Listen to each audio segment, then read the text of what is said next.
تو چند دن بہرحال یہ گریا کر کے اٹھ کے چلے جائیں گے، مگر وہ بیمار کہ میرا چھٹا امام کہتا ہے کہ 5 گریے مشہور ہیں، 5 گریے گناہ ہیں دنیا کے اندر۔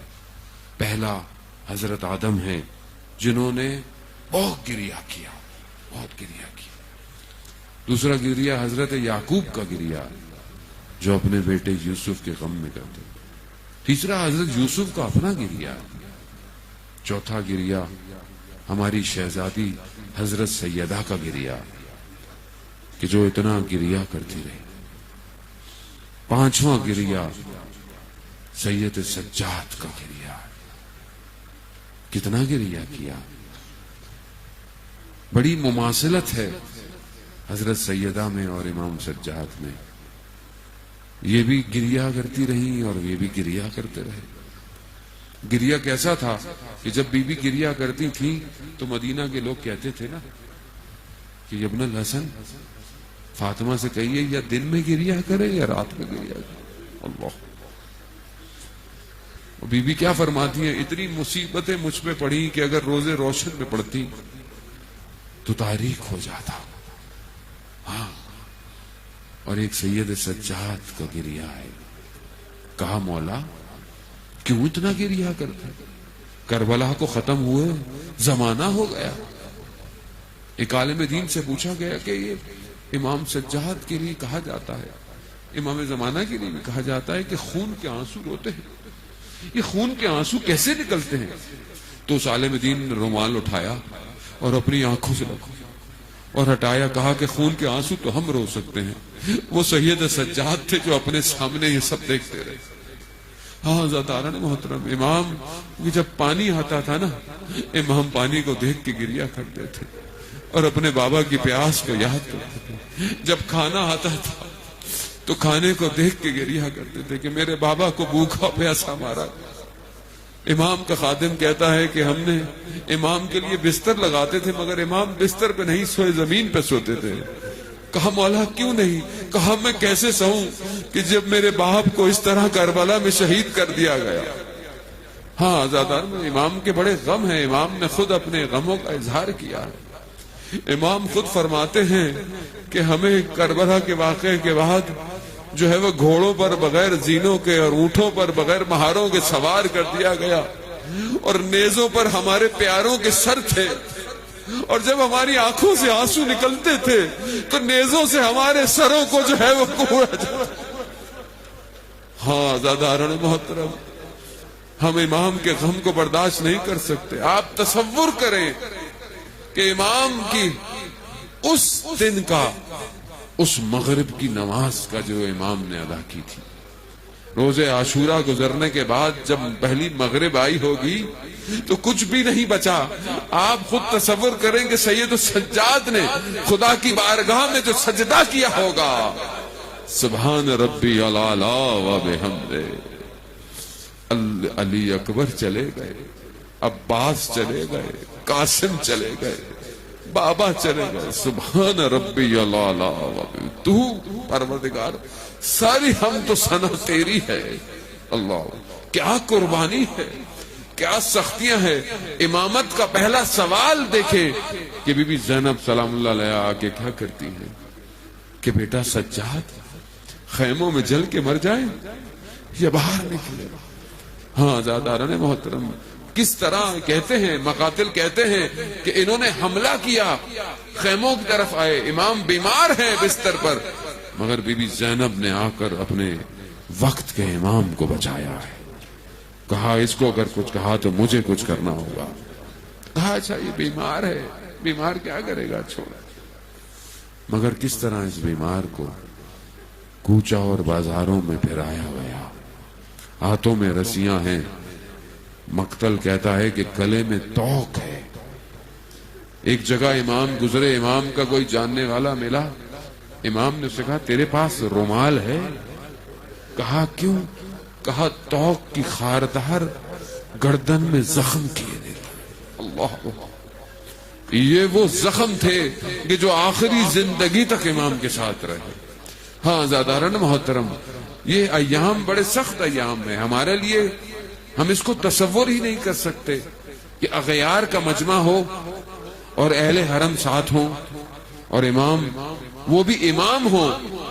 کس طرح امام نے برداشت کیا کوفہ اور شام کا منظر.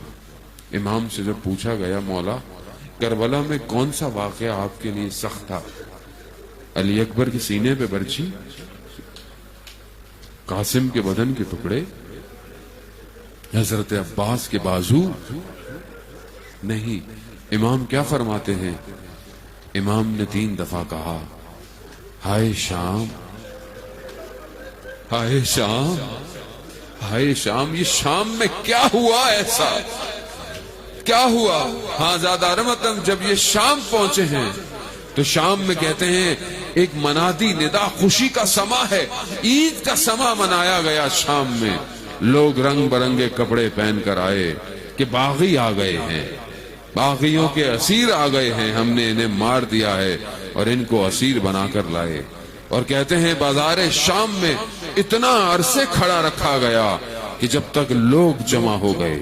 اور لوگوں نے بھی کیا ظلم کیے، لوگوں نے پتھر مارے اور بعض کہتے ہیں کہ آگ امام کے سر پر پھینکی گئی کہ امام کے امامے کو جلا دیا گیا. یہ کم ستم تھے. اس سے بڑا ستم یہ تھا کہ ان شامیوں کی نگاہیں اہل حرم پر تھی، پھوپھی پر اور ماؤں پر اور بہنوں پر تھی. یہ سید السجاد سے برداشت نہ ہوا، اسی لیے امام کہتے رہے ہائے شام، ہائے شام، ہائے شام. راوی کہتا ہے کہ میں شام میں داخل ہوا، میں نے دیکھا لوگ بڑے عید کا سما ہے. کہا یہ کیسا ہے؟ کہا اسیر آئے ہیں. کہا جب میں نے جا کر دیکھا تو کیا دیکھا؟ میں نے دیکھا یہ جو نیزوں پر چہرے ہیں یہ تو جانے پہچانے ہیں. ماننے والا تھا نا. جب اس نے امام کو دیکھا، امام تک پہنچا، امام نے کہا یہ وقت اس باتوں کا نہیں، تیرے پاس کچھ دھرم دینار ہیں. کہا یہ جن کے ہاتھ میں نیزے ہیں ان کو دے اور کہے کہ نیزوں کو تھوڑا آگے لے جائیں تاکہ لوگوں کی نگاہیں نیزوں پر ہو، میرے اہل حرم پر نہ ہو. اللہ اکبر. سید السجاد کا غم، نہ جانے دربار شام کی میں مصیبتیں آپ سے پڑھ پاؤں گا یا نہیں پاؤں گا. بس ایک مصیبت ہے دربار شام کی، اگر سن سکتے ہیں تو سنیں کہ امام کو مخاطب کر کے جب اس نے پوچھا، امام نے خطبہ بھی جو بیان کیا، وقت نہیں مگر امام بتا رہے ہیں کہ میں اس کا بیٹا ہوں کہ جس کو غارت کر کر شہید کیا گیا، جسے جو ہے وہ جس کا سب کچھ لوٹ لیا گیا اور اسے تنہا اس طرح مارا گیا. امام اپنی تعریف مجھ سے کر رہے ہیں، میں کس کا بیٹا ہوں اور مجھے فخر ہے کہ میں اس کا بیٹا ہوں. مگر اسی دربار میں یزید ملعون نے اپنے ہاتھ میں جو چھڑی رکھی تھی اس سے ان لبوں پر لگائے.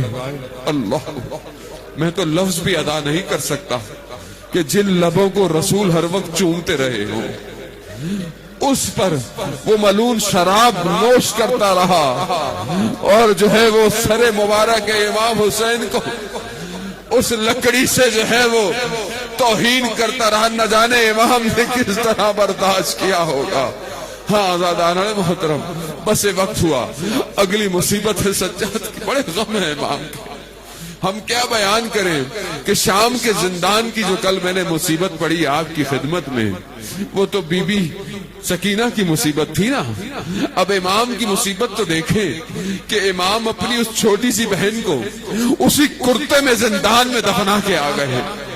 وہی جلا ہوا کرتا، وہی اس غموں سے اٹا ہوا کرتا. نہ جانے کس طرح سید السجاد نکلے ہیں، نہ جانے کس طرح یہ کارواں پھر لٹا ہوا پلٹا ہوگا، نہ جانے کس طرح یہ دوبارہ مدینہ میں آئے.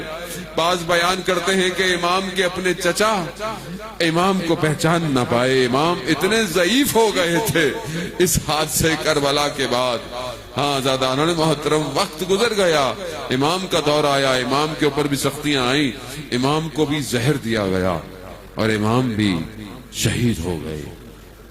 وقت غسل میرا 5واں امام، جب امام کو غسل دیتے ہیں تو راوی بیان کرتا ہے کہ امام کے بدن پر سیاہ نشان تھے. ان سیاہ نشانوں سے پوچھا گیا کہ یہ کیا تھے؟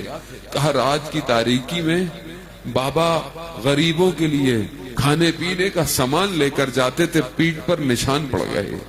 اللہ اکبر، غربت ہے۔ ہاں امام، جنت البقیع آج ویران ہوگا، جنت البقیع میں ظاہر نہیں ہے اس طرح کہ جس طرح ہونے چاہیے۔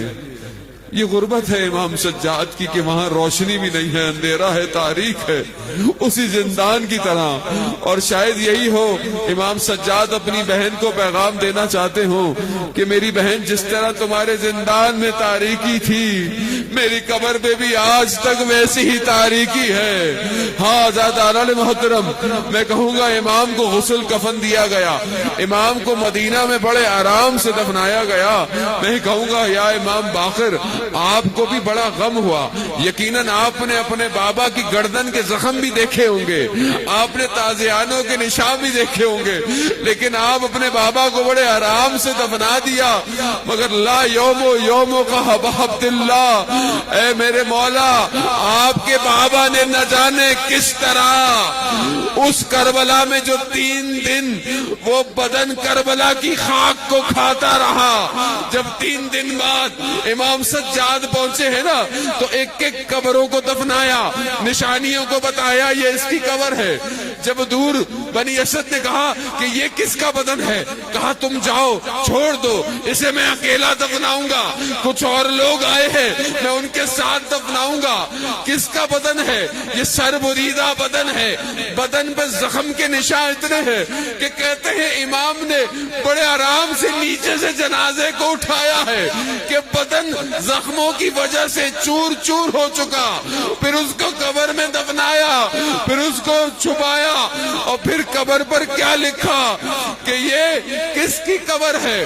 یہ حسین ابن علی کی قبر ہے، جسے پیاسا مارا گیا، جسے بھوکا مارا گیا۔ آزادان محترم، یہ امام سجاد جانتے ہیں کہ کس طرح میرے بابا کو روزے عاشورا پیاسا اور بھوکا مارا گیا، اور امام بیماری کی حالت میں خیموں میں رہے اور کچھ کر نہ سکے۔